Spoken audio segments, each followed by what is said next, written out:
Assalamualaikum warahmatullahi wabarakatuh. Baik, kita akan melanjutkan lagi materi prinsip pemberian obat yang bagian kedua, di mana kita akan pelajari 5 benar tambahan pada prinsip pemberian obat. Kemarin sudah dikuasai ya untuk 5 benar yang harus dilakukan pada pemberian obat. Sekarang kita lanjutkan kembali untuk 5 prinsip tambahannya saat nanti Anda memberikan obat kepada pasien. Masih ingat ya yang 5 itu? Ya, untuk prinsip 5 benar tambahannya yang pertama adalah benar pengkajian. Jadi sebelum memberikan obat, Anda harus benar-benar mengkaji pasien dengan lengkap. Jadi mulai dari berapa usianya, kemudian bagaimana status kesehatannya, semuanya harus dikaji sebelum memberikan obat. Kemudian yang kedua, benar dokumentasi. Sudah diajarin ya apa yang namanya dokumentasi. Nah, dalam ASKEP kita harus atau ada unsur dokumentasi, di mana dokumentasi merupakan suatu pencatatan terhadap apa yang telah kita lakukan. Entah apapun itu, entah intervensi apapun, harus ditulis, termasuk juga dalam pemberian obat. Kemudian yang ketiga, benar pendidikan kesehatan pasien. Jadi sebelum Anda memberikan obat, pastikan Anda memberikan pendidikan kesehatan. Dalam arti di sini adalah memberikan pengetahuan tentang seluk-beluk obat tersebut. Kemudian yang keempat, benar evaluasi. Dan yang kelima adalah benar penolakan oleh pasien. Di sini prinsip 5 benar ini berarti poinnya dari 6 sampai 10. Oke, kita akan bahas mengenai poin ke-6, yaitu benar pengkajian. Nah, sebelum kita memberikan obat, pastikan perawat selalu memeriksa tanda-tanda vital pasien. Anda sudah belajar mengenai tanda-tanda vital, bukan? Anda bisa belajar dari kakak tingkat misalnya, atau sudah punya alat-alatnya, namanya nursing kit, yaitu perlengkapan jadi untuk praktek perawat. Di situ hal yang penting yang Anda lakukan adalah pengkajian tanda-tanda vital. Nanti di sini juga akan dibahas kembali apa itu tanda-tanda vital. Nah, saya akan singgung sedikit. Tanda-tanda vital itu ada 4. Yang pertama adalah mengukur tekanan darah, kemudian yang kedua mengukur suhu tubuh, yang ketiga mengukur nadi, kemudian yang keempat adalah mengukur respiratory rate atau biasa disebut pernafasan. Nah, kenapa ini penting dilakukan? Karena sebelum memberikan obat kita harus tahu dulu berapa tensinya, kemudian berapa nadinya, karena nanti ada obat-obatan yang akan berpengaruh terhadap tekanan darah, kemudian terhadap pernafasan, ataupun terhadap nadi. Maka perlu dilakukan dan perlu diingat sebelum melakukan pemberian obat harus diperiksa tanda-tanda vital pasien terlebih dahulu. Nah, di sini pengkajian ini dibutuhkan agar perawat mendapatkan data yang tepat sebelum memberikan obat. Nah, tadi yang saya singgung di depan, apa saja yang harus dikaji atau apa saja yang penting untuk diketahui perawat sebelum melakukan atau memberikan obat. Yang pertama adalah usia pasien. Nah, kita tahu enzim yang digunakan dalam metabolisme obat jarang terbentuk pada bayi dan mulai berkurang pada lansia, sehingga obat bisa terakumulasi sampai pada kadar toksik. Nah, karena enzim untuk metabolisme obat ini berkurang pada lansia atau belum terbentuk pada bayi, maka resiko pengobatan adalah akan menyebabkan toksik.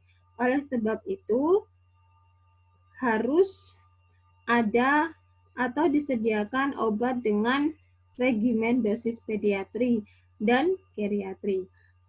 Dosis pediatri berarti adalah dosis untuk anak-anak. Jadi harus sudah disediakan obat tersendiri atau obat tertentu dengan dosis yang khusus untuk anak-anak yang hanya membutuhkan angka kecil. Kemudian untuk geriatri atau lanjut usia juga harus disediakan dosis tertentu karena Anda tahu yang namanya lansia biasanya penyakitnya banyak, kemudian harus minum banyak obat. Nah, ini kalau tidak dikaji bisa menimbulkan toksik atau racun pada tubuh pasien itu sendiri. Kemudian yang selanjutnya adalah status kehamilan. Jadi sebelum Anda memberikan obat, pastikan dulu atau kaji dulu riwayat kehamilan. Apakah ibunya sedang hamil atau tidak? Karena kalau ibu sedang hamil, tentu akan berbahaya jika mengkonsumsi obat-obatan. Anda sudah tahu kan, sudah belajar tentang farmakologi ya untuk semester ini. Jadi ada yang namanya obat teratogenik yang di mana dia malah meracuni ibu yang sedang hamil dan menyusui. Maka harus dibutuhkan atau dipilihkan obat antibiotik misalnya, dibutuhkan obat yang aman untuk ibu hamil. Kemudian yang ketiga, kebiasaan merokok dan minum alkohol. Nah, ternyata yang namanya merokok dan mengkonsumsi minuman keras atau alkohol bisa menyebabkan enzim-enzim hati itu terinduksi sehingga metabolisme sejumlah obat dapat menjadi lebih cepat. Jika hal ini terjadi, maka efektivitas dari obat tersebut akan menurun dan mencapai kadar toksik. Nah, kalau punya kebiasaan merokok dan alkohol, kemudian dia minum obat, obat tersebut bisa jadi toksik juga, bukan malah untuk mengobati. Karena kebiasaan ini menyebabkan efek terapeutik obat itu menurun dan kadar toksiknya yang justru meningkat. Maka dari itu harus berhati-hati dalam pemberian obat-obatan pada pasien yang mempunyai riwayat atau kebiasaan merokok dan minum alkohol. Yang keempat adalah penyakit hati atau ginjal. Anda tahu hati itu untuk meminimalisir atau istilahnya adalah menetralisir racun.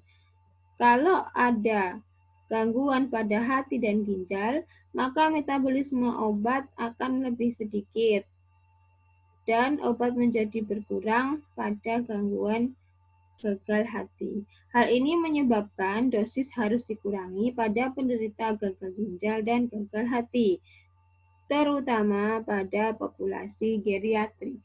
Jadi Anda tahu kan ginjal itu juga untuk menyaring yang namanya sampah. Kalau ginjalnya rusak, biasanya urium, kreatinin, atau sampah-sampah dari tubuh itu kembali lagi ke tubuh sehingga menyebabkan uremia, kemudian menyebabkan pasiennya itu menjadi kesakitan ya karena teracuni tubuhnya. Maka kalau gagal ginjal itu pasti ada namanya dialisis atau cuci darah karena darahnya memang kotor, dalam arti darahnya itu mengandung sampah-sampah atau zat-zat yang harusnya dikeluarkan tubuh. Nah, kalau kita memberikan lagi obat-obatan pada kasus dua ini, hati dan ginjal, maka akan lebih membebani kerja tubuh, sehingga dosis yang diberikan pada pasien ini harus dikurangi. Kemudian selanjutnya farmakokinetik. Anda sudah belajar ya farmakokinetik.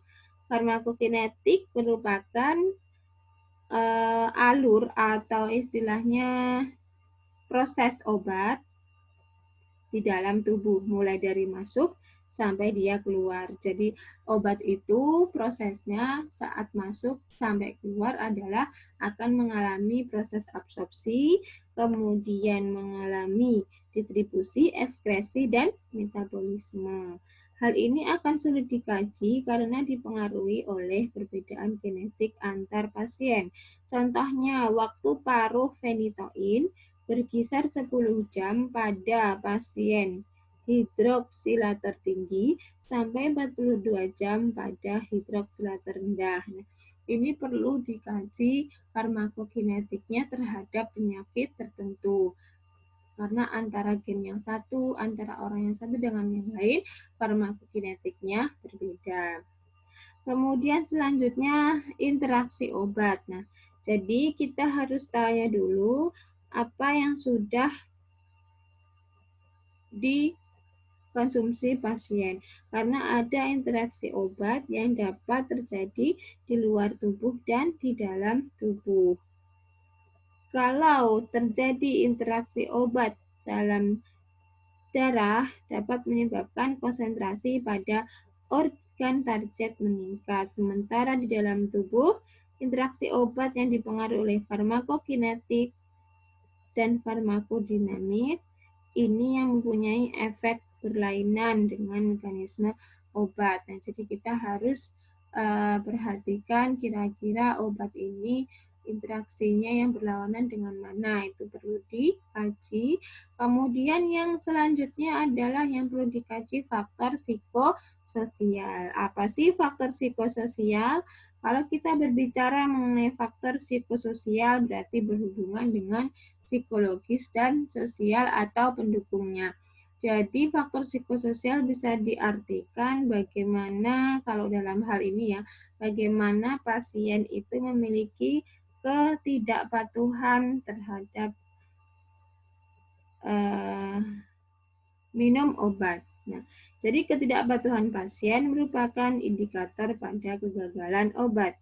Sebelum memberikan atau sebelum melakukan pemberian obat, kaji dulu status ekonomi pasien, kemudian kemudahan dalam pemberian, jadwal dosis obat, serta tanggung jawab pasien. Jadi sebelum memberikan obat, kita kaji dulu bagaimana ya status ekonominya, mungkin nggak obat ini akan bisa terjangkau oleh pasien, kemudian bagaimana ya pendukung atau pengawas minum obatnya, ada nggak kira-kira yang benar-benar memastikan nanti obat ini akan dikonsumsi secara baik oleh pasien itu sendiri.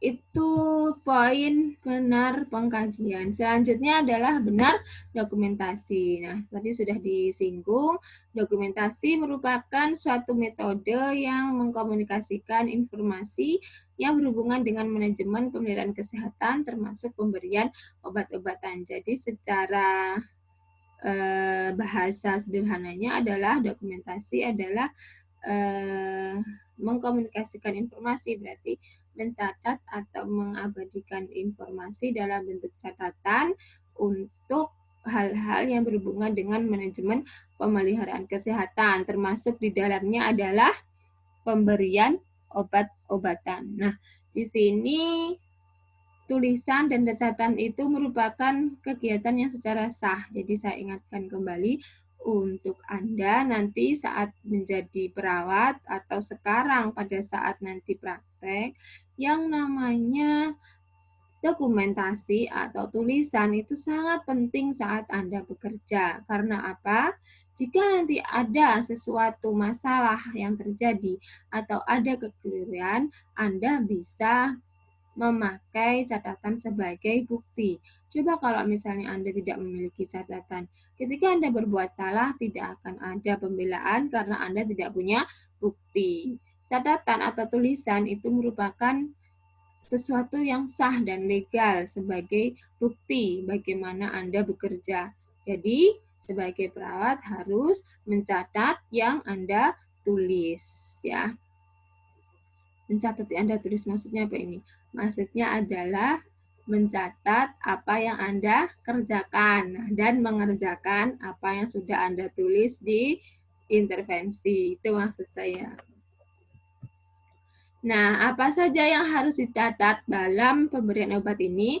Yang pertama adalah nama obat. Nah, kalau sudah memberikan obat, penting Anda catat adalah nama obatnya apa. Kemudian dosisnya berapa, rutenya apa, waktunya kapan, nama dan tanda tangan perawat, serta penulis resep atau dokter yang menuliskan resep. Ini penting untuk tanggung jawab Anda sebagai pemberi asuhan keperawatan saat memberikan obat kepada pasien. Kemudian apalagi yang perlu dicatat? Nah, ini juga penting adalah catatan tentang pasien minum obat atau tidak. Kalau misalnya tidak, harus dicatat alasannya untuk dilaporkan. Jadi kalau ada kejadian, oh pasien ini tidak mau minum obat, itu harus Anda tanya. Jangan terus nggak minum obat, ya sudah, itu nggak boleh ya. Harus ditanya dulu, kenapa Pak? Kenapa Bu tidak mau minum obat? Saya bisa tahu alasannya. Nah, ini harus dicatat alasan daripada pasien itu tidak mau minum obat dan alasan ini bisa dilaporkan. Kalau kita catat, kita punya bukti. Saya sudah mengkaji pasien dan ternyata pasien tidak mau minum obat karena alasannya jantung berdebar-debar atau alasannya karena obatnya pahit dan tidak bereaksi dan sebagainya contohnya.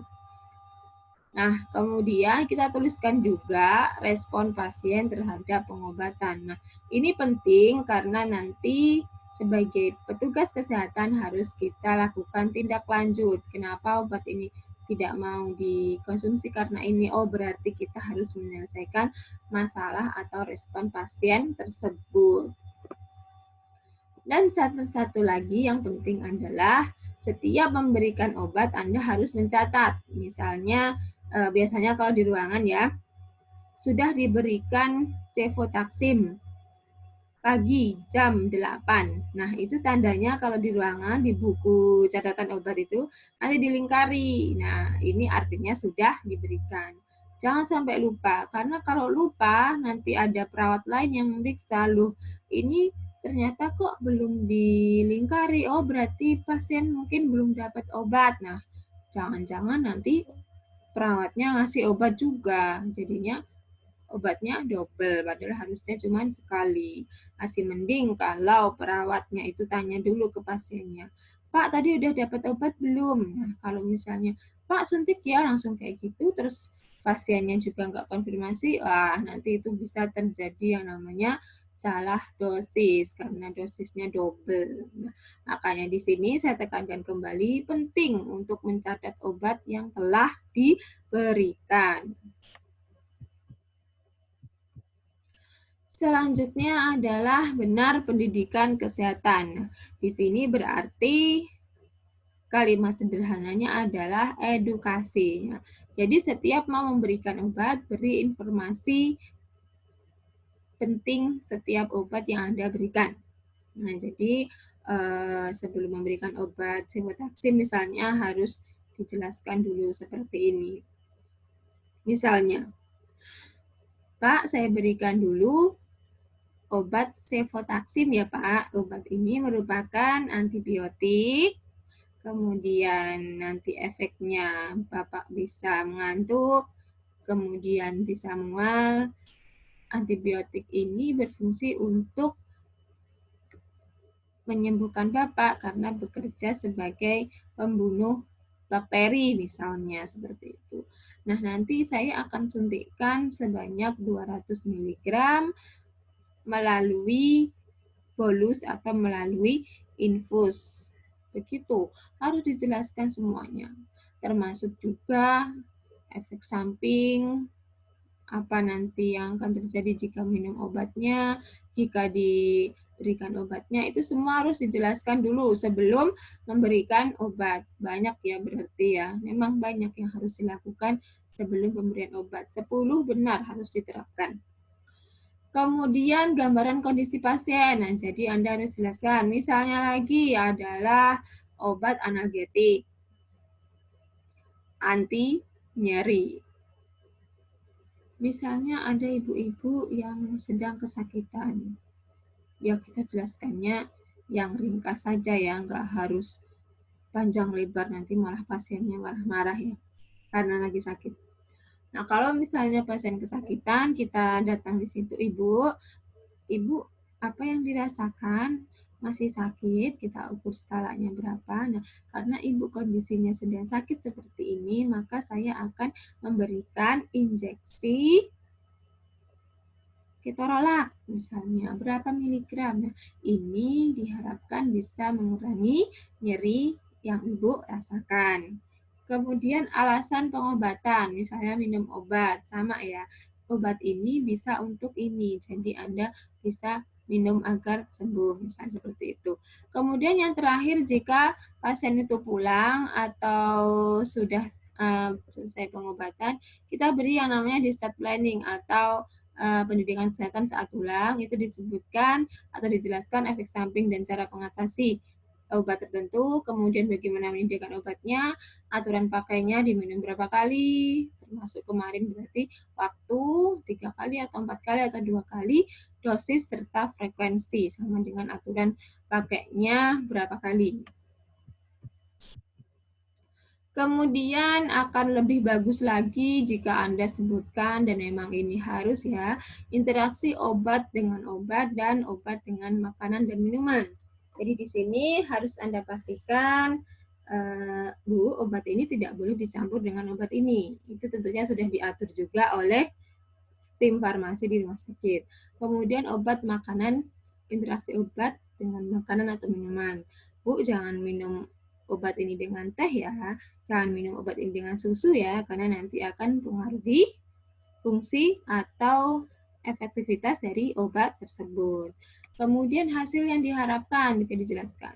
Bu, jika nanti minum allopurinol misalnya, diharapkan asam urat ibu akan berkurang dan semakin stabil, semakin berkurang, semakin stabil sehingga Anda tidak lagi memiliki asam urat yang tinggi. Kemudian alasan terapi obat. Nah, alasannya kenapa harus minum obat tadi ya, misalnya allopurinol untuk asam urat. Ibu harus minum obat ini karena obat ini benar-benar bisa menurunkan asam urat ibu. Kalau ibu tidak minum, nanti asam uratnya bisa meningkat dan menimbulkan rasa yang sedang Anda rasakan ini, seperti nyeri, kemudian jadi pembengkakan, dan terjadi baal atau kesemutan. Kemudian menjelaskan penggunaan obat yang baik dan benar. Jadi dijelaskan, ibu obat ini diminum 3 kali dengan waktu setiap 24 jam, berarti kalau 3 kali berarti setiap 8 jam. Nah, ini dijelaskan semuanya. Kemudian yang terakhir adalah inform consent. Jadi harus dijelaskan dulu manfaatnya, semuanya sudah dijelaskan, dan bagaimana ibu, apakah ibu mau menerima pengobatan ini. Nah, itu inform consent yang diberikan kepada pasien. Setelah kita jelaskan semua tentang obat-obatan tersebut. Kemudian kalau sudah kita beri obat-obatan, kita kaji juga, kita evaluasi. Yang poin 9 adalah benar evaluasi keefektifan pengobatan. Nah, jadi bagaimana sih efektif atau tidak obat tersebut? Kalau memang efektif, ini bisa kita lanjutkan lagi. Kalau tidak efektif, kita konsulkan ke dokter. Apa mungkin obatnya atau dosisnya kurang pada pasien, atau apa yang harus dilakukan agar obat tersebut efektif, atau mungkin dokter nanti akan mengganti obat yang lebih cocok untuk pasien.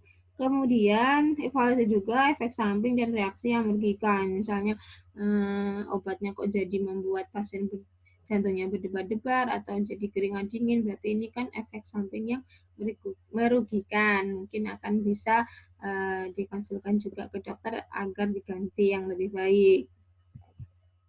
Nah, untuk menanyakan evaluasi ini bisa menggunakan pertanyaan misalnya, apakah obat sudah bekerja seperti yang Ibu harapkan?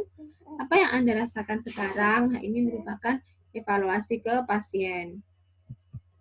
Kemudian, nah kita tahu sendiri ya, prinsip 10 benar yang lain adalah penolakan oleh pasien. Jadi, pasien itu berhak loh menolak pengobatan Anda.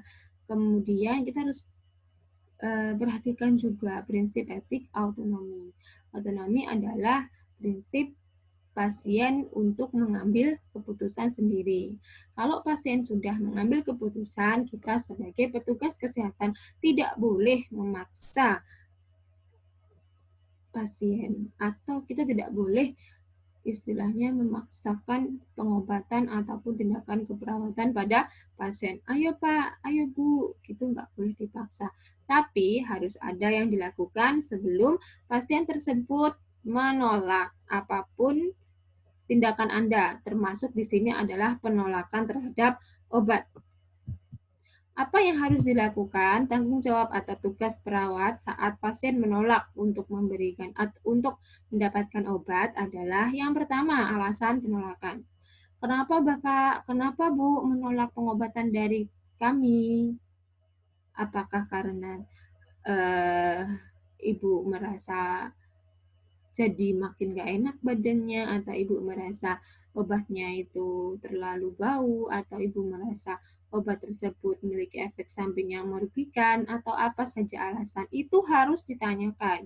Kenapa menolak obat? Kemudian, kalau misalnya kita sudah dapat alasannya, itu kita bisa